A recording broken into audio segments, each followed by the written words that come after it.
Hee-ho, what's good everybody? It's me, it's Damian, and hey, it's time for another unit discussion. But before we even get to that, there's something I'd like to cover.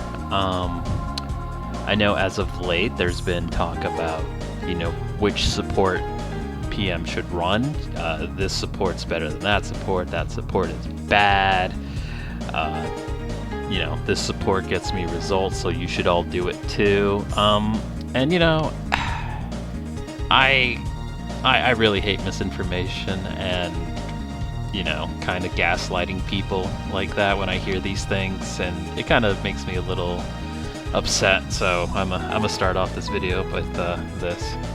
So, at this moment in time, PM can actually run all three supports without issue. I know, it's crazy, but, this previous Metal Arena session that wrapped up, we have literally 3 different PM supports in top 20, and if you're gonna tell me, well, yeah, that's not well, this one's more viable than that, you can fucking shut up. I mean, we have me at 5th place with the Metal Slug attack support. We have Dajas, who ran reload at 10th. And we have, from the AAA Guild, Nameless, who ran Recovery in 12th. And, it's just how flexible the PM deck units are. For example, since I run MSA, Gunner and Yutong work better than they would in Reload and Recovery, because of the opportunistic nature of what MSA does. So, MSA punches big holes in units, or, lets units finish off weakened units much quicker, allowing for more blitzkrieg kind of plays. So that's why I run Yutong, as you've seen, where a hole is just punched and then she just rolls in and finishes the game. Of course, it's not to say that none of these units can be run in other supports, but it goes to show that some units just favor certain supports stronger than others, and some units, for example, Aceto, Sorceress, and Damien, can be run in all 3 without issue. So, that's why we have this screen right here where Gunner unit and Yutong are better suited for MSA, in my opinion, because that's where they'll get the most bang for their buck. Melvina and Lithos work amazingly well in Reload, as shown by Dajas. I will link his YouTube either here on the screen or in the description so that you can watch him. Please subscribe to him. He's a very good player. I appreciate that I ran into him in Metal Arena and we started talking from there. So he's very nice. Please give him a watch. He even streams his sessions, which is something I don't do. Haha, look at that. See? Give you guys more PM content that isn't for me. And, and on recovery side, you can get units like Anastasia and Maria, who they don't press very well, but they do stall. Well, and which is why you would want them on recovery more so than on the others. Not to say they can't do their job on the other ones, but they're stronger on recovery due to their big health pools and evasion. So, alright, with that out of the way, let's get to the main event here.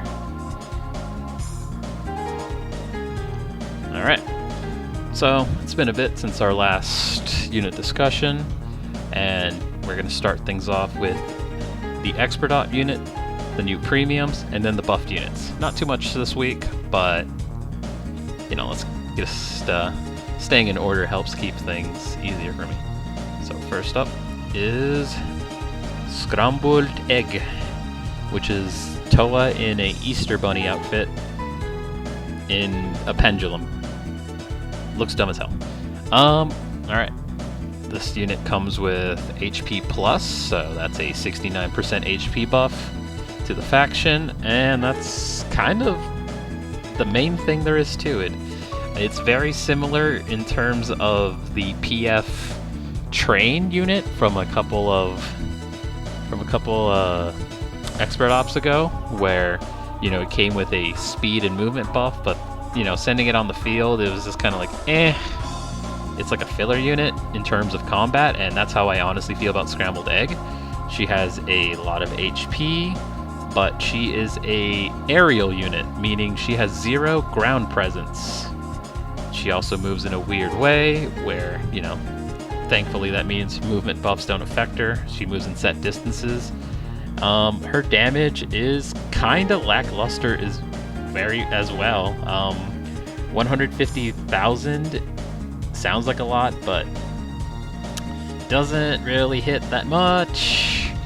It does a couple of swings, and that's it. It's just not what you would really want in an offensive unit. We're in an era now where units have literally millions of HP, and to attack this slow, to trigger evasions, you're kind of better off saving that 400 AP for Avatar of Evil or literally any other unit, unless you hit the very late game and you got nothing else to do. I personally don't like running Scrambled Egg, that's why I don't have her on my deck. I think for my playstyle, she's a waste of space. She doesn't, HP plus is cool, but not at the cost of, taking pressure away from my deck. If you like her, sure. I just don't personally agree to using her, since she is a sort of disruptive unit, but not really, because she's fucking aerial, and I think that's honestly what really hurts her.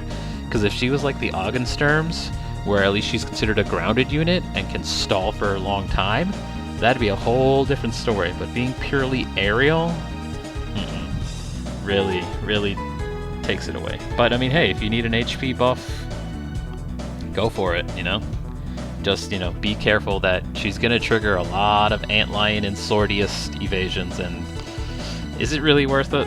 It's up to you. Alright, and going from that, we move on to Sorceress. Oh, very nice photo. I like this outfit, it's cute. I like the witch hat that hides her eyes. It reminds me of Shermie from King of Fighters, as well as Growth, the tank girl from the Rebels. I kind of think that's kind of hot.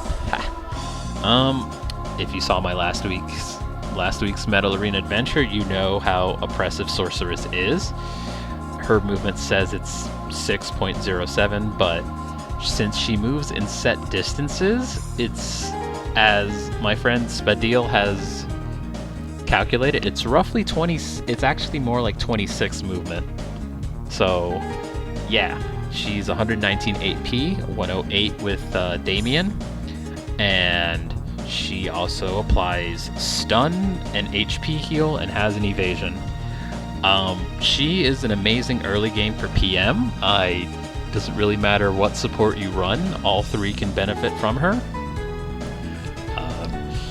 Her special has a homing attack that does roughly 200k per hit, and she fires out about 6 or 8 of these, so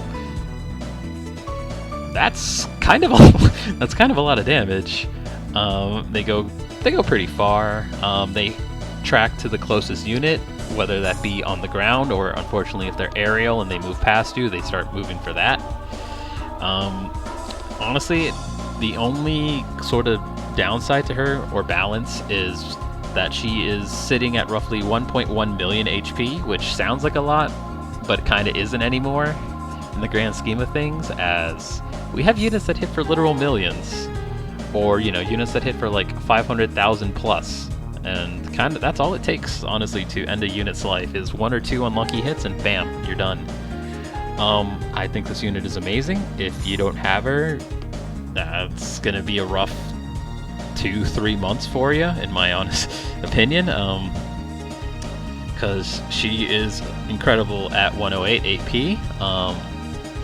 She changes the need for movement speed, as you can use it for your other units now. You're not just locked in like, oh god, my only opener is a minor unit, because that's the fastest thing now. You're freed from that. As certain matchups with Sorceress let her dominate. For example, she gives special Alicia trouble, she gives Golden Proto Gunner trouble, and at the same time she has her own bad matchups. So for example, she doesn't want to run into Gunner unit, who I talked about last time, as he will punch her shit in. She doesn't want to run into Tyra, as Tyra can kill her with one crit. And you know, I personally don't really like sending her out versus the most recent indie rare unit, Grudge Ghost, the samurai guy, as his evasion attack hits for, hey, look at that, about 1 million and some change, which could easily just kill her for her swinging with her multi-hits. So you know, she's got to pick her battles, but outside of that, once it hits late game, she can stall easily. She can make it to the late game and stall the front line to provide some assistance. Always good. Yeah, she's a very good rusher unit. She's a very good staller at that. She's kind of like what the next evolution of Anastasia the First is, in that she moves with set distances and teleporting.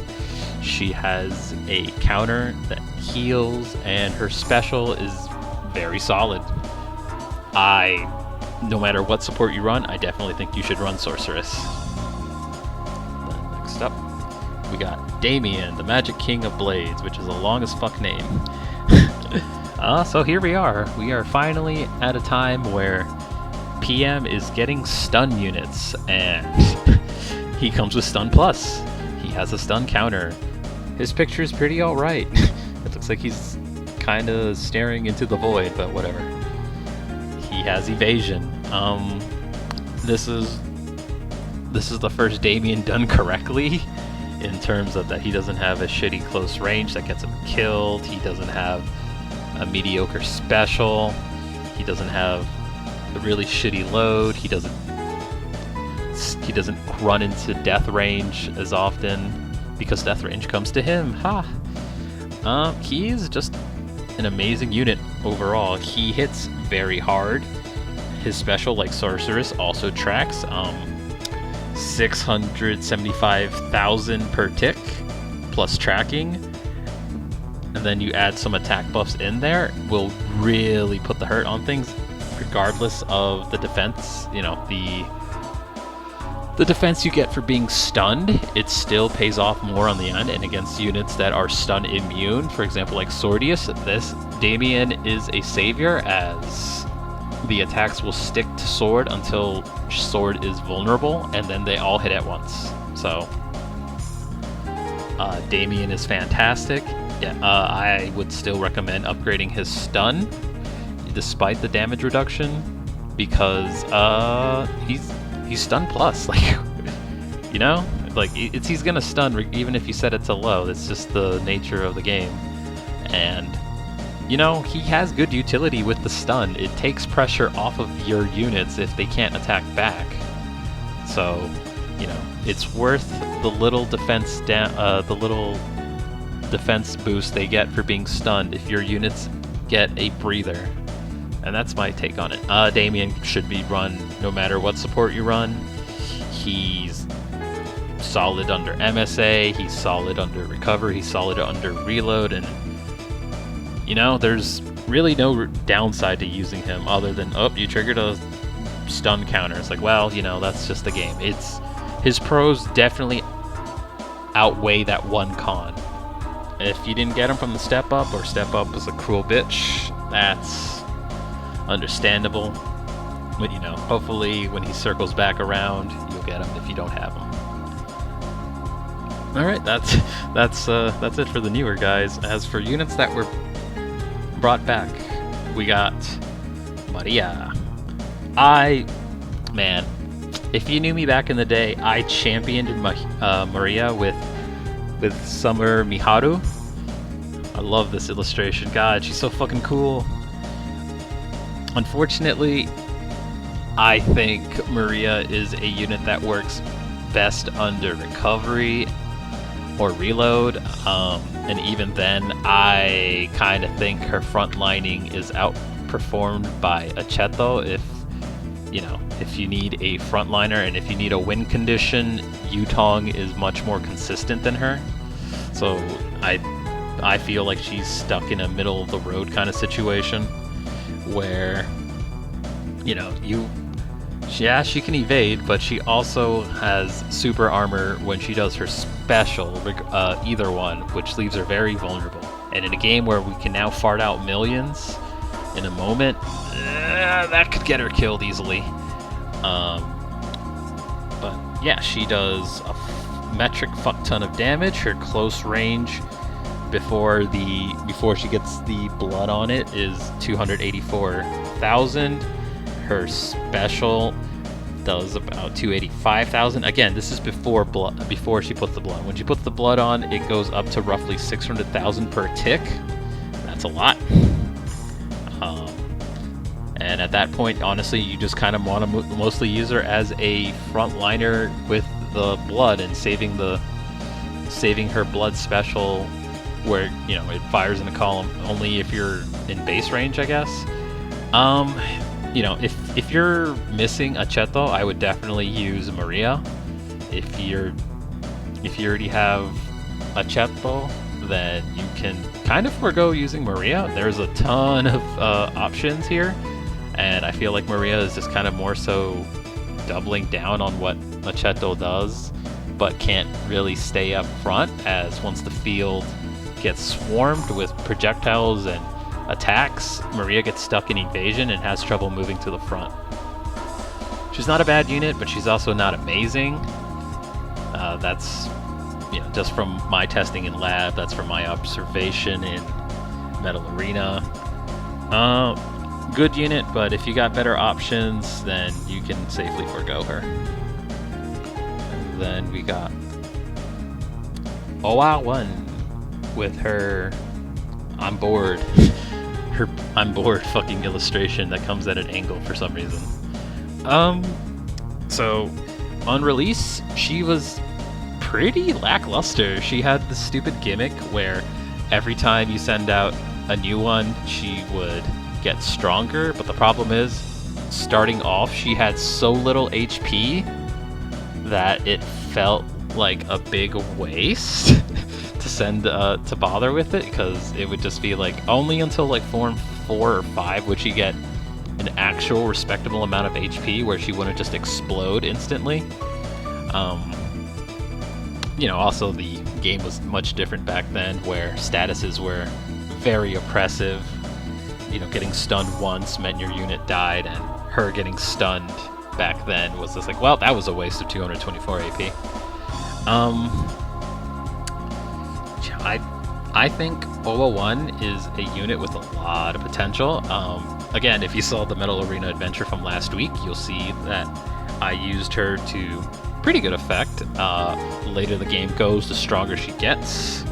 She is able to just blitz down enemies with her special, the electric wires, and with these buffs, she can actually now run to the front, take a couple hits, and maybe get another special off if even if you're not running reload. And I think that gives her the flexibility to run under all 3 supports.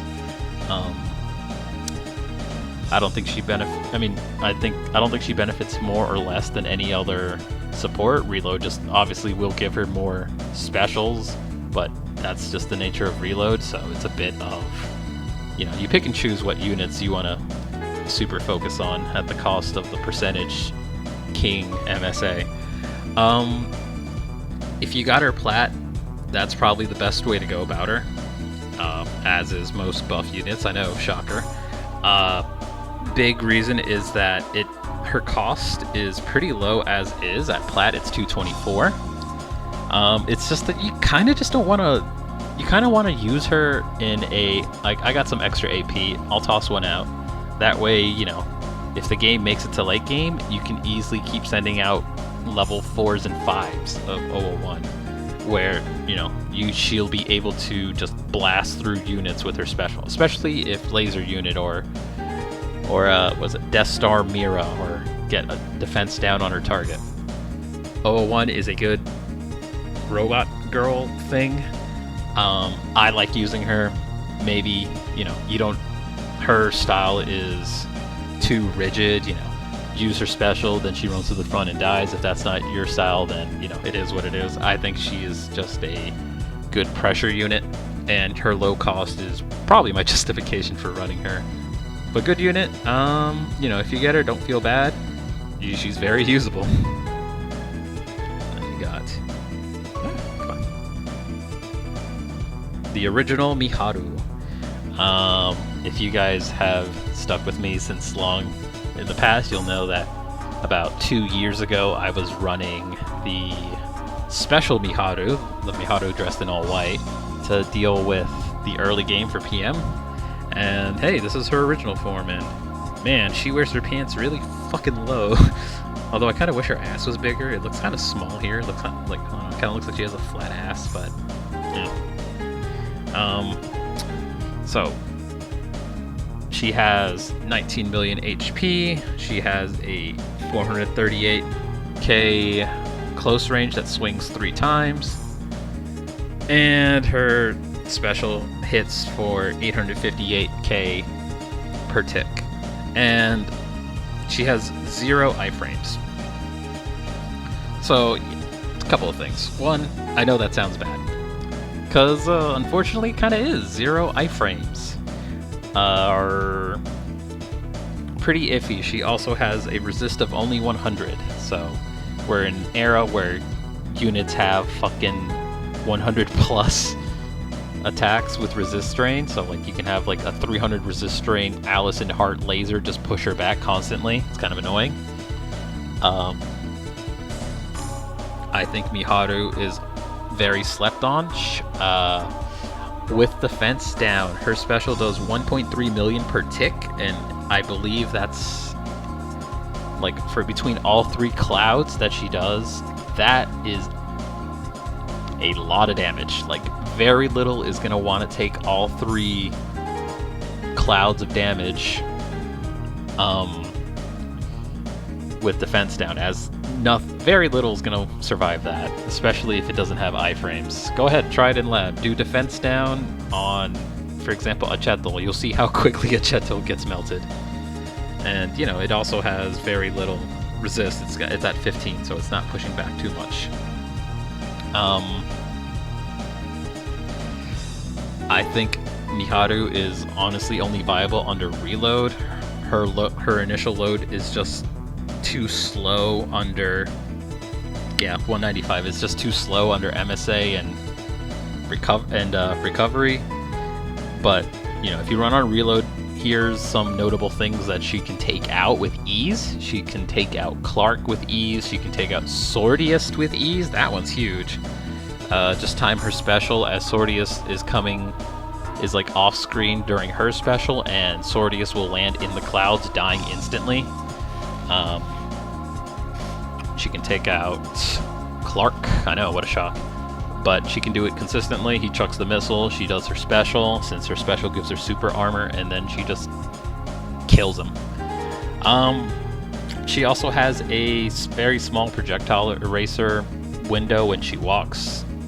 You know, nowadays with how projectiles are made, that barely does anything. Maybe like the odd, like old bullet, but you know, it is what it is. I think Miharu is a unit that if PM gets a good MSA blocker, like let's say something like, you know, the Rebels Vortex, where it made the little iceberg, the Growler, appear ahead of your front line and would just erase MSAs, or the Midori boss that's like with the axes that destroys MSAs because it's like a fake wall thing. I think Miharu would really shine. I think you could run her right now, but you know, you'd be very hard pressed to want to without reload. You know, I kind of intend to run Miharu eventually at some point when a Cheto starts getting phased out. which, you know, might, you know, it kind of seems like it's not too far off nowadays. And then, lastly, we have, please, amazing, the machine gun unit, MG unit. So this thing got buffed fairly recently. It's, you know, like fairly recently as in today, which is the reason why I waited till tonight to record this video. It's got 3.5 million HP, 78 P, 153k long range, and 147k special. And you know, you see these numbers and you think like, well, that's a lot lower than gunner unit. A gunner unit is even 2 AP cheaper and 2 movement faster. Why do I want to use this thing? They're like, well, it's because MG unit has a metric ton of crits. Armor piercing bullets, penetrating bullets. These things give him 34 and 54% crit. And it doesn't say here, but I think it's around somewhere between 20 to 40 bullets for his long and special range respectively. That's a lot of damage. I think this unit is going to be heavily slept on. Give him defense down and this thing shreds any unit. The only downside is that 19 resist, or that 18 resist is, he's going to get knocked back. So he's only there for the early and the mid game at best. Late game, he's not moving anywhere, unfortunately. Everything's just going to push him back, and it's kind of a shame, but that's just the nature of the game. Hey, wait till next week's video where you'll get to see this boy in action. I have already replaced Gunner for him. I mean, you can run him with Gunner too. It's just I ran out of space, and that's just the nature of things. But yeah, machine gun unit I think is an opportunistic unit. You know, you can run him on all 3. There's no harm in that, but I think he's an opportunist. He's more so for opportunistic plays than for, I guess, medium, like balanced kind of plays where you start with a minor and then you send a follow-up. I think he's more so for just pushing right out of the gate. And that's it. Not too much else. This is the start of the next update right here. The event hasn't even started yet as far as my clock is telling me. And, you know, that's kind of it. The best I could say is, you know, stock up on your purple items. You never know what the next update will bring. You know, stay strong out there. Aliens are still strong. Rebel is definitely going to get definitely getting a good step in power with special pad wall and selfie. I think her name's literally a pun on selfie, on like selfie photos. So you know, there's some stuff for you to watch out for. But yeah, that's all I got for this week's unit discussion. Thank you for listening. I'm gonna link Dachu's and YouTube, and so you can get man. So that's it for this week. I'm gonna link Tashu's YouTube channel so you guys can get some reload action in. Always cool. And yeah, that's all I got for this week, guys. Laters.